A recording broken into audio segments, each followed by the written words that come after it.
에스라 1장인데 우리 그 앞에를 보자고 했죠. 역대하를 보겠습니다. 역대 한 장만 앞으로 넘기시면요, 역대하 36장 이유에 대해서 나오죠. 36장 21절 중요한 자리니까요. 여러분 밑줄 쳐놓으시면 나중에 보기가 좋으시고요. 우리 역대하 36장 21절 같이 읽겠습니다. 시작. 이에 토지가 황폐하여 땅이 안식년을 누린 같이 안식하여 70년을 지냈으니 여호와께서 예레미야의 입으로 하신 말씀이 이루어졌더라. 아멘. 490년간 뭐 했다고요? 하나님의 말씀에 따르지 않았어요. 안식년을 490년 동안에 안식년을 한 번도 안 드렸어요. 그러니까 안식년이 무너졌다고 하는 것은 뭐냐면요, 영적인 체계가 다 무너진 거예요. 예배 무너졌고요. 예배가 무너졌는데 말씀대로 살 수 있을까요? 말씀대로 사는 거 없고요. 그러니까 세상이 온통 하나님이 아닌 다른 우상들로 가득 채워지는 세상. 그게 이제 몇 년간 490년간이었다는 거죠. 그러면 490년 동안에 안식년이 몇 번 있습니까? 70번 있었다는 거예요. 그러니까 70번을 한 번도 안 지킨 거예요. 그러니까 예배를 제대로 드리지 않고 우상으로 다 찼다는 거예요. 그래서 한꺼번에 그러냐? 너희들이 490년 동안에 안식년을 한 번도 안 지켰느냐? 예배가 다 무너지냐? 그러면은 한꺼번에 지키자. 한꺼번에 지켜서 그 땅에 거기서 이스라엘 백성들을 끌어내서 아예 바벨론 땅으로 집어넣게 됩니다. 그래서 70년이라고 하는 바벨론에서 70년을 지내게 되는 거죠. 우리에게 주는 메시지가 있다고 했습니다. 우리에게 주는 메시지. 그래서 하나님을 경홀히 여기면 절대로 안 돼요. 그러면 안 됩니다. 그리고 나서 이제 세 번에 걸쳐서 이렇게 되니까 세 번에 걸쳐서 이제 바벨론의 포로로 잡혀가게 되죠. 첫째는 이제 그 605년입니다. 유다 왕이 그때 여호야김이에요. 여호야김이라고 하는 왕이 있을 때 605년에 1차로 포로로 잡혀가요. 그리고 나서 597년에 이제 BC니까요. 거꾸로 가는 겁니다. 숫자가 많을수록 오래된 거고 숫자가 적을수록 이제 가깝게 되는 거죠. 그래서 2차는 여호야김 다음 왕이 누구냐면 여호야긴이에요. 여호야긴에 의해서 597년에 2차로 포로로 잡혀가고, 그리고 그 유명한 마지막 왕, 눈 빠지고 뭐 하고 그다음에 자식들 그 앞에서 다 죽는 그런 험한 꼴을 본 마지막 왕이 시드기야입니다. 그 시드기야 왕 때에 이제 3차로 이제 포로로 잡혀가죠. 그게 바로 587년입니다. 이렇게 해서 갈 때도 포로로 잡혀갈 때도 3차에 걸쳐서 포로로 잡혀가고, 그리고 이제 다시 귀환할 때도 3차에 걸쳐서 귀환을 하게 돼요. 첫 번째는 이제 스룹바벨이라고 하는 사람을 통해서 이제 귀환하게 되는데 그게 뭐냐면요, 538년에, 그리고 나서 이제 458년에는 누구냐면 두 번째 오늘 본문이 에스라라고 하는 사람을 통해서 이제 귀환을 하게 되고, 이제 445년에는 느헤미야를 통해서 귀환을 하게 됩니다. 그래서 역대하 우리가 21절을 읽었죠. 22절부터 23절 보겠습니다. 22절부터 23절 같이 한번 읽어볼까요? 시작. 바사의 고레스 왕 원년에 여호와께서 예레미야의 입으로 하신 말씀을 이루시려고 여호와께서 바사의 고레스 왕의 마음을 감동시키시매 그가 온 나라에 공포도 하고 조서도 내려 이르되, 바사 왕 고레스가 이같이 말하노니 하늘의 신 여호와께서 세상 만국을 내게 주셨고 나에게 명령하여 유다 예루살렘의 성전을 건축하라 하셨나니 너희 중에 그의 백성된 자는 다 올라갈지어다. 너희 하나님 여호와께서 함께 하시기를 원하노라 하였더라. 아멘. 이렇게 이제 끝나요. 이제 역대하가 이렇게 끝나고 에스라가 이제 1장으로 시작되잖아요. 한번 이 에스라 1장을 한번 다시 보겠습니다. 1장 1절과 2절 한번 같이 읽을까? 시작. 바사왕 고레스 원년에 여호와께서 예레미야의 입을 통하여 하신 말씀을 이루게 하시려고 바사왕 고레스의 마음을 감동시키시매 그가 온 나라에 공포도 하고 조서도 내려 이르되, 바사왕 고레스는 말하노니 하늘의 하나님 여호와께서 세상 모든 나라를 내게 주셨고 나에게 명령하사 유다 예루살렘의 성전을 건축하라 하셨나니 이렇게 되죠. 그러니까 역대하 36장 끝에 부분과 에스라 1장하고 1장 1절 2절이 같지요. 무슨 얘기입니까? 역대상하는 누가 기록했는지 몰라요. 아직까지 역사적인 학자들의 근거가 정확하지가 않아요. 왜냐하면 아주 명백해야 되는데 명백하지가 않습니다. 그래서 역대상하의 작자를 저자를 누구냐라고 할 때 그냥 미상이다 이렇게 얘기를 합니다. 그런데 어떤 학자들은 이거를 에스라가 기록했다라고 해서 이야기하는 거예요. 그런데 여기에 근접합니다. 많은 학자들이 여기에 동조를 하고 있어요. 그 이유 중에 하나가 뭐예요? 이 본문이 연결이 되잖아요.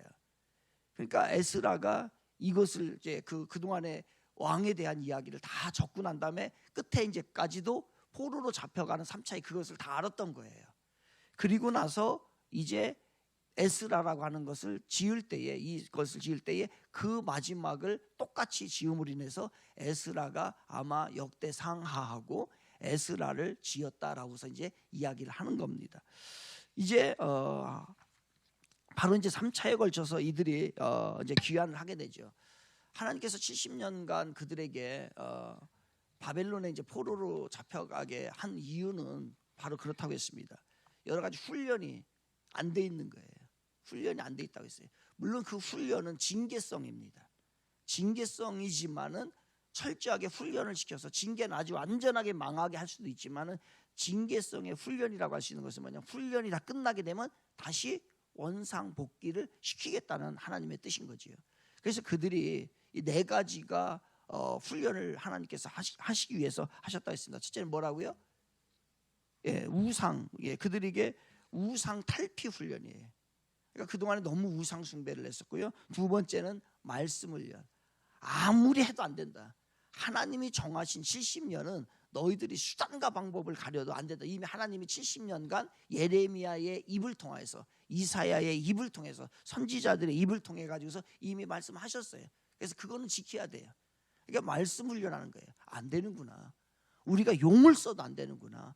아무리 여기에서 탈피를 하려고 해도 70년은 지나야 되는구나 라고 하는 것을 그들이 명확하게 깨달았고요.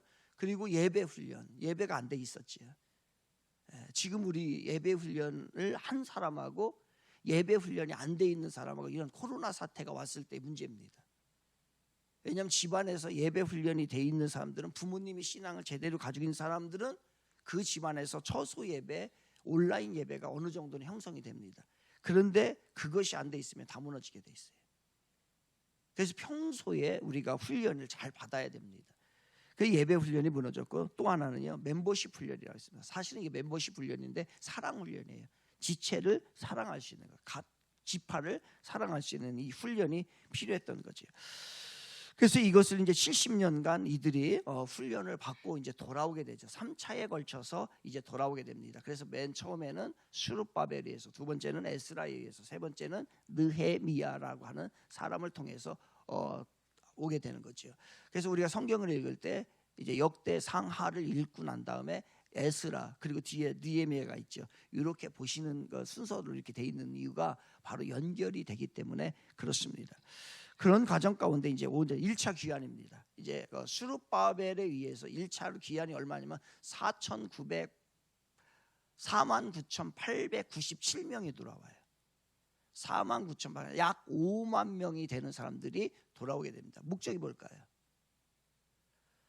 1차 이제 70년이 돼서 수룹바벨이라고 하는 지도자를 통해 가지고서 예루살렘으로 귀환을 한다는 얘기예요. 귀환하는 목적이 있을 거 아니에요. 사람이라는 게 살아가는 목적이 있는 거예요.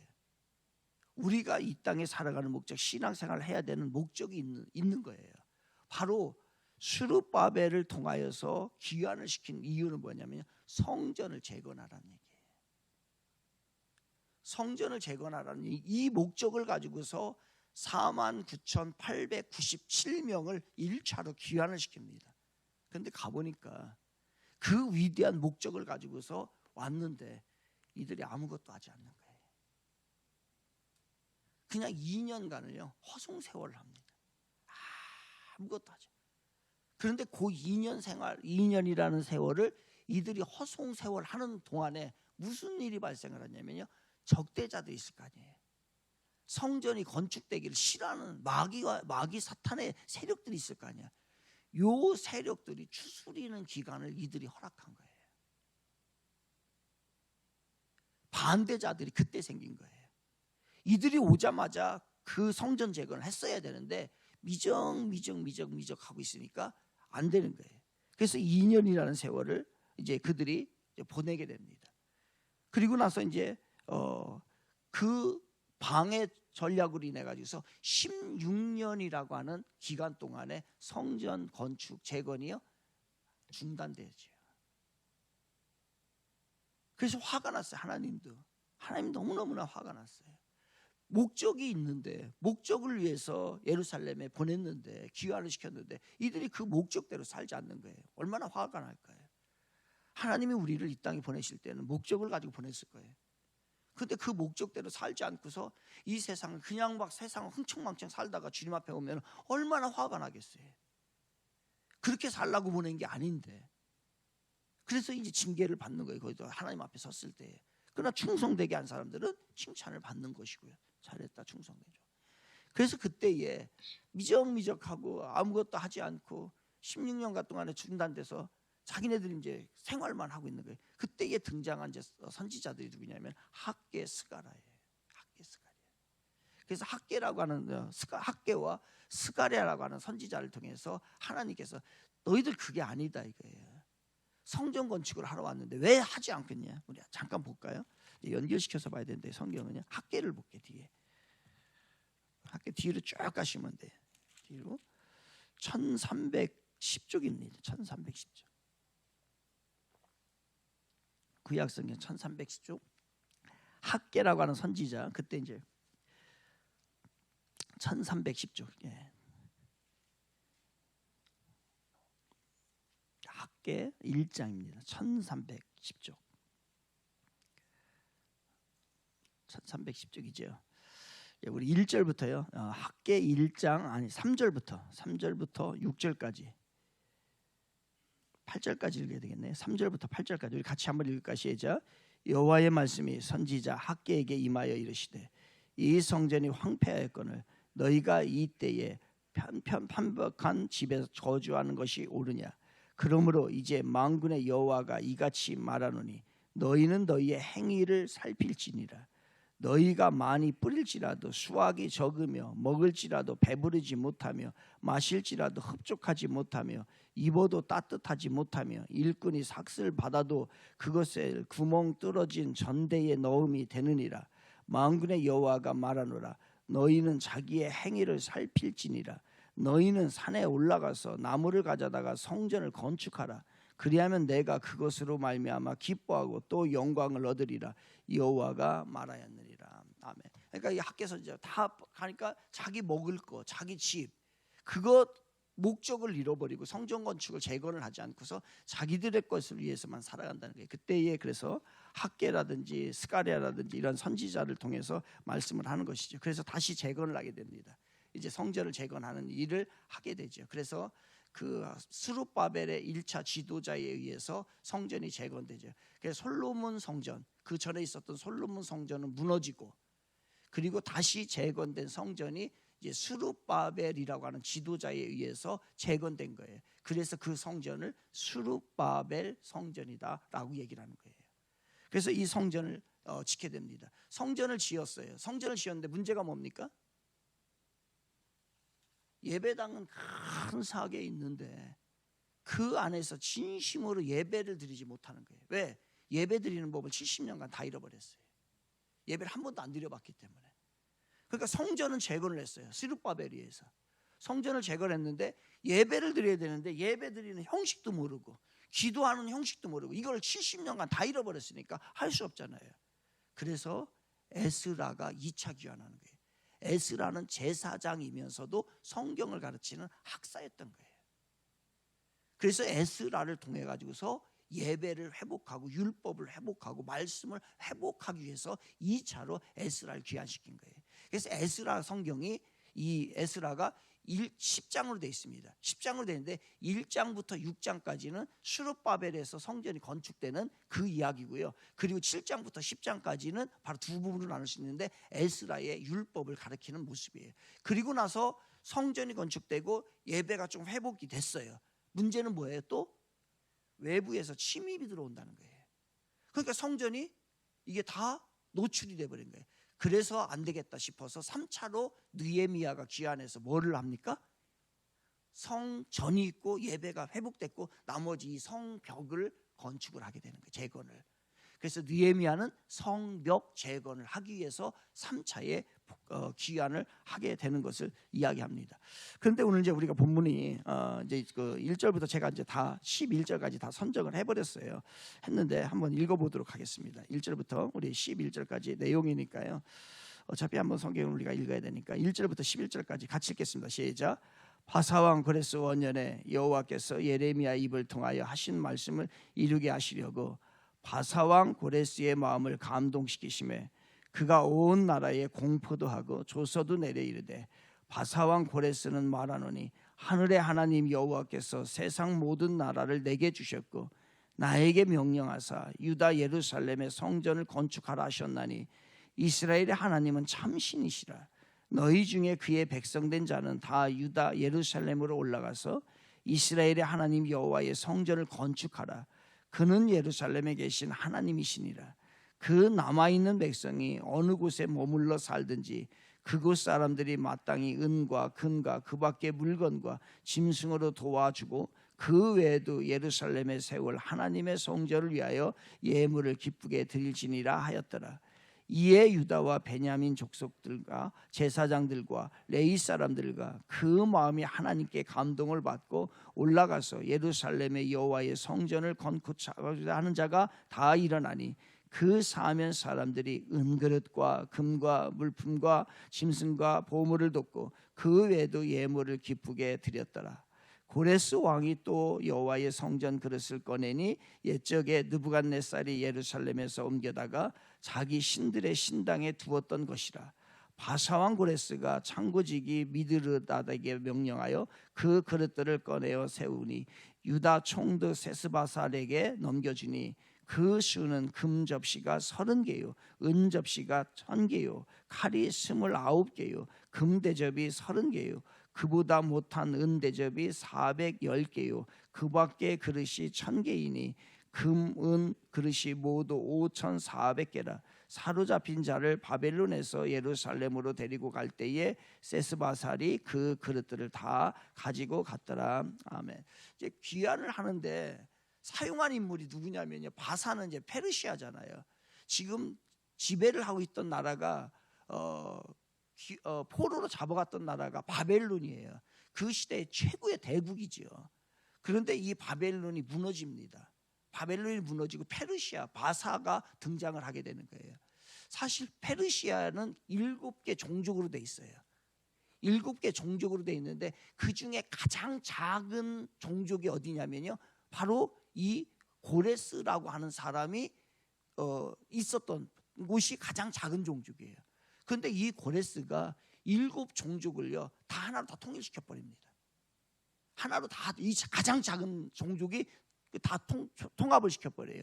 그리고 나서 이제 이 고레스가, 바사왕 고레스가 메데라고 하는 나라가 있어요. 이 메데와 연합을 하게 돼요. 연합을 해가지고서 그 시대의 최고의 강대국이었던 바벨론을 무너뜨려 버립니다. 그러니까 일약 스타가 돼버린 거예요. 이 세계를 이제 바사왕 고레스가 다 통치를 하게 되는 그러한 상황이에요. 그때에 하나님께서 기가 막히죠. 바로 이 고레스를 사용하는 거예요. 고레스를 사용하는데 고레스가 하나님을 알까요, 모를까요? 본문을 통해서 보니까 안다는 거예요. 그런데 이 사람은 이방인이에요. 바사왕이에요. 그런데 이 고레스를 하나님께 사용합니다. 두 가지예요. 어떻게 고레스가 하나님을 알았을까?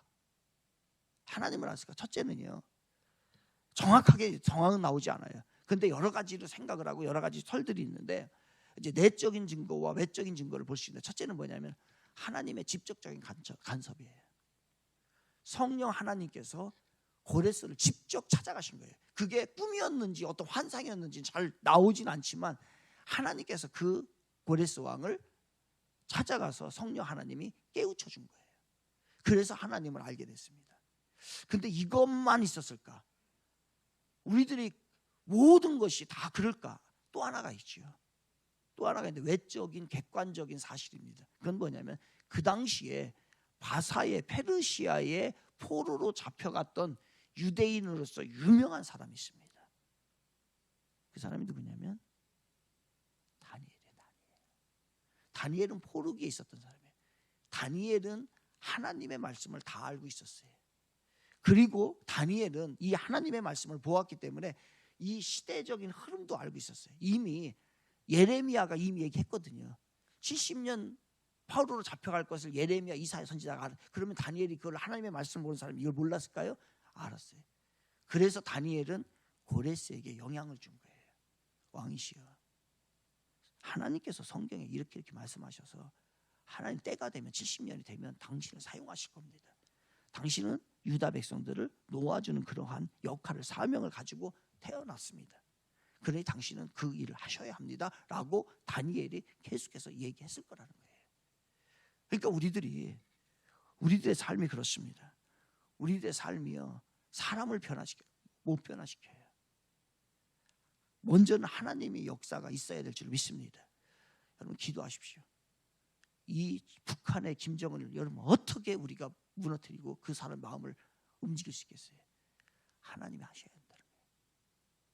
그러기 위해서 우리가 해야 될 게 있죠. 우리가 전심으로 기도해야 될 줄 믿습니다. 기도하면 마음이 움직이는 거예요.